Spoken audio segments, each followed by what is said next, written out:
If you leave the coast of India and travel thousands of miles into the open ocean, you eventually hit a tiny, incredibly isolated speck of land. These are the Cocos Keeling Islands. Despite their distance, they are Australian territory, and they sit directly atop some of the most sensitive maritime lanes in the world. This location is so strategic that between 2012 and 2017, the United States repeatedly lobbied to build a major military base here. Australia denied them every time. For decades, Australian foreign policy was defined by a fear of upsetting China, their largest trading partner. At one point, they even pulled out of the Malabar naval exercises specifically to avoid a diplomatic rift with Beijing. But today, Australia is reversing a decade of that caution. They are granting unprecedented access to this exact same island, not to the Americans, but exclusively to India. This shift was formalized during Prime Minister Modi's visit to Australia, where Prime Minister Anthony Albanese began treating the relationship as a core strategic priority. The first major change is the Cocos Island access. Australia has granted India permission to set up a temporary operational base on the territory. The official reason for the base is tracking Gaganyaan, India's first crewed spaceflight program. The station will monitor the spacecraft's trajectory once it reaches orbit. However, the military foundations are already being laid. In 2023, Indian Air Force and Navy aircraft landed on the island for the first time, signaling a defense partnership that goes beyond civilian science. Australia is using this island as a geopolitical gift.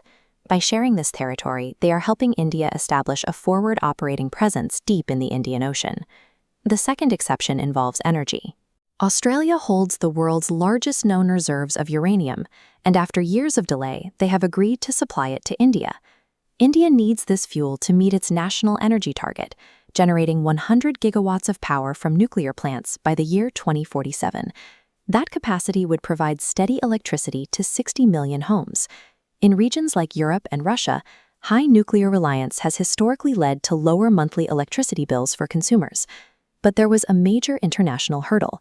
India is not a signatory to the Non-Proliferation Treaty, or NPT.